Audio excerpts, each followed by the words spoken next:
বাচ্চারা, প্রতি বছরের মতন এবছরও আমাদের স্কুলে যে পরীক্ষা হয়েছিল, সেই পরীক্ষায় 400-তে 500 পেয়ে আমাদের পুরো স্কুলের মধ্যে যে ফার্স্ট হয়েছে, তোমাদের খুব কাছের বন্ধু এবং আমাদের স্কুলের একটা সোনার টুকরো স্টুডেন্ট, আমাদের দেশের আগামী ভবিষ্যৎ, ফাটা!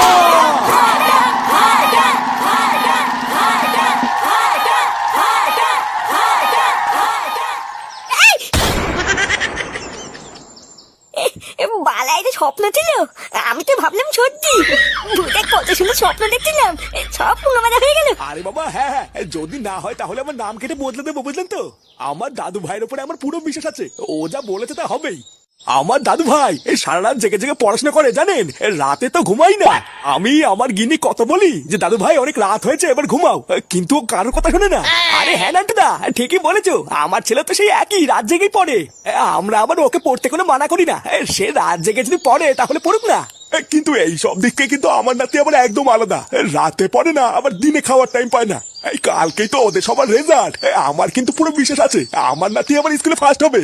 আরে এটা তো তোমার বিশ্বাস, কিন্তু আমার দাদু ভাই পরীক্ষা দিয়ে এসে বাড়িতে বলেছে এবার স্কুলে ওই ফার্স্ট হবে।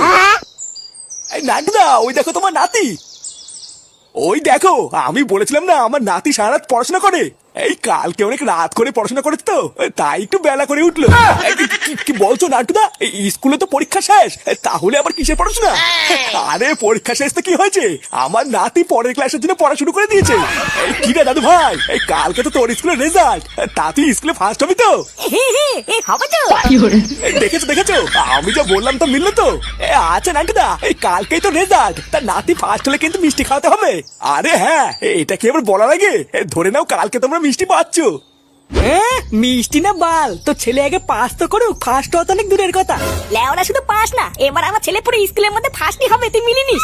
ভোদা, তোর আর কি জানবি, আমি নিজের চোখে দেখেছি আমার ছেলে সারা বছর কিভাবে পড়াশোনা করেছে।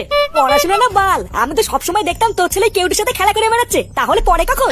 আবার পরীক্ষার আগের দিন আমি নিজের চোখে দেখেছি তোর ছেলে জেরক্সের দোকান থেকে বই ছাপিয়ে টুকলি করছে।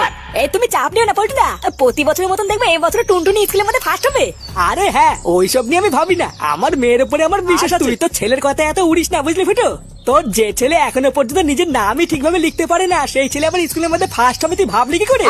ঠিক আছে বাড়া, আমি তোদের সাথে কোনো ঝামেলা করবো না, বুঝলি তো? এই কালকে তো রেজাল্ট, তারপর কালকে রেজাল্ট বেরোনোর পরে ঠিক হয়ে যাবে লেওরা কি ঠিক ছিল আর কি ভুল ছিল। এ ফুটো, বাজি ধরবি বাজি। এই যা, ফার্স্ট তো দূরের কথা, কালকে যদি তোর ছেলে পাসও করে, কালকে সারাদিন থেকে ফিরে ফিরে মাল খাবো। এই হ্যাঁ রে ফুটো, তাই হবে যা। কিন্তু কালকে যদি তোর ছেলে পাস না করে তাহলে তুই কি দিবি? চোরের বাচ্চা, কালকে যদি আমার ছেলে ফার্স্ট না হয় না, পুরো গ্রামে আমি ল্যাংটা হয়ে ঘুরবো, বুঝলি তো?